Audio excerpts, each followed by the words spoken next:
Hogwarts Legacy has a brand new feature that you need to download quickly. It has rolled out some new features that were requested from the very start, and alongside that, it seems to have finally fixed something for the PlayStation 5 players. The game is also now officially out on last-gen consoles, and the response is not exactly what people expected.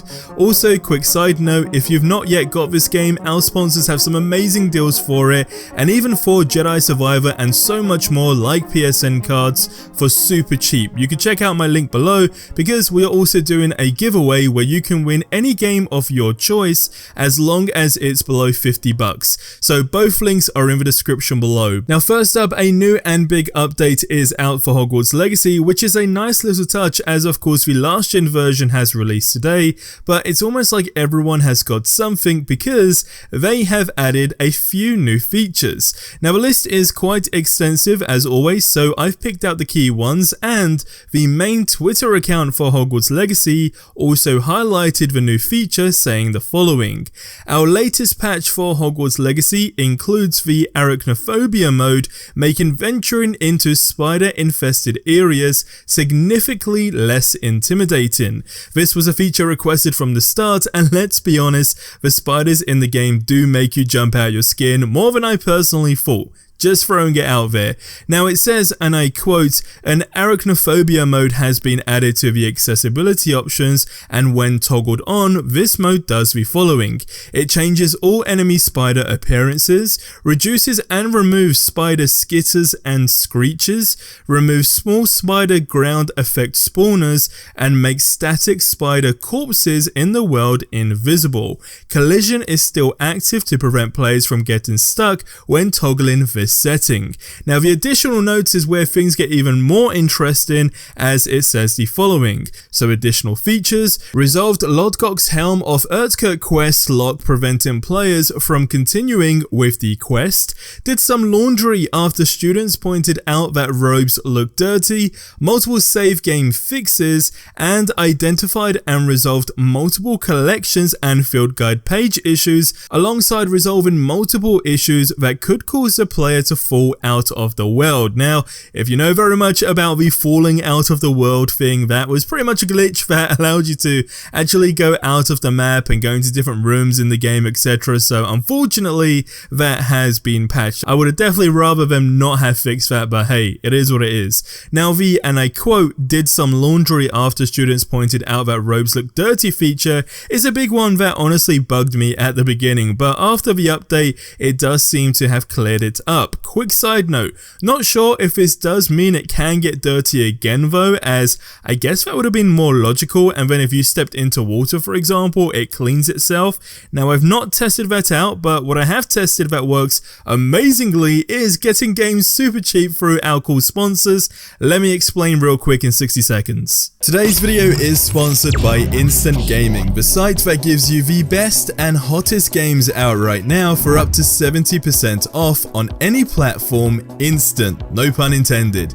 For example, you can get Hogwarts Legacy right now for 27% off, not to mention the Deluxe edition for 25% off. But it's not just games that are out, you can also save yourself a bunch of money on pre-orders too. For example, Star Wars Jedi Survivor is 30% off. The best part of it all is it's just a simple click to order, head out to the checkout, and in a matter of minutes the code for the game on whatever platform you chose would have landed in your mailbox ready for you to download, and they even have support available 24/7.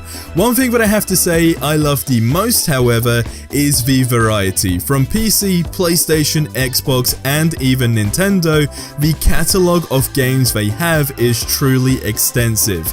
Now you can get PSN cards as well at, you guessed it, a discount. So check out Instant Gaming and use my code to save yourself even more right now.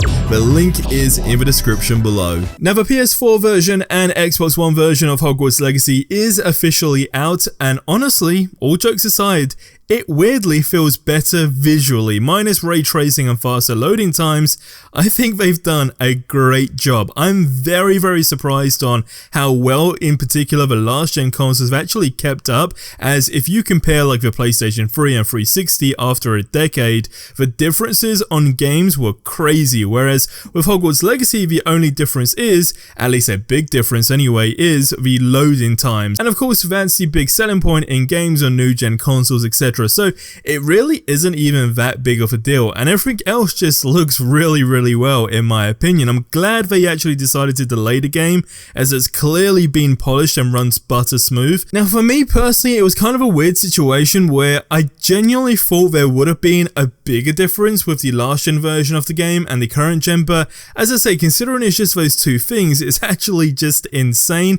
And in that perspective as well, and now seeing how well that the last gen consoles can keep up with the game, it leads on to the bigger question that I've always kind of been skeptical about, at least since the game's release and since they start delaying it for the last gen consoles, which is when they do release new content for the game in the form of DLCs, and if that Quidditch mode is eventually going to come into the game, does that mean that the last gen consoles will actually receive these upgrades as well? Because as you very well know, there are multiple games that do release on the last gen consoles, and then eventually the support kind of just gets cut, right? So if there's new features or new DLC or whatever it may be added into like the main base of the game, if the last gen can't keep up, then it typically just gets axed, as in they just stop as a whole updating that game. But with that being said, again, just seeing how well the console's able to handle that game, it looks very promising, and it could very much be a situation where, again, we know how big that player base is, where they can just go ahead, roll it out, and that's just going to lead to a massive player base. But the key thing or key question still remains, where it's going to be, okay, will it all be released at the same time, or will it be developed separately again to where it might come out sooner for the newer gen consoles, and then there might be like a month or two delay for the last gen consoles? I would hope that that wouldn't be the case, as I just think it makes sense to release it all at the same time, even if it means that the new gen consoles, don't hate me for saying this, gets the delay without knowing it's the delay, and basically that's just because of, you know, the last gen consoles. Again, don't hate me for saying it, I'm just sharing it, that's my thoughts. I guess it's the more logical perspective or angle to approach it on, because it just kind of felt weird with how the games were released, and again, yeah, it just doesn't make sense, especially considering that most things have been held back as well on the future of the game, simply because it's not out on all available consoles as well. So there you go, that's my opinion, but I'm keen to know yours, so let me know in the comment section below. We still have no update on the future of the game though, i.e. what they're doing with the DLCs, etc, but now that it's out on all main major consoles, minus the Switch of course, I'd like to think that in the next few weeks we can very likely have a roadmap of some kind with, I guess, just the future plans on the game, because it's no secret that, taking into account they have also as well released this new patch actually fixing things that fans have mentioned, is a very good sign, and it shows they actually are pretty much actively invested. And as I say, let's be honest, the potential is massive, it's no secret, we know how well the game sold especially as well, so hey, we know things are going to go very well for this game. But whilst the game has gone quiet, Star Wars Jedi Survivor snatched the spotlight and listened to their fans as well by adding some features in that game that is actually very cool. So go ahead and check out the video that you see on screen right now.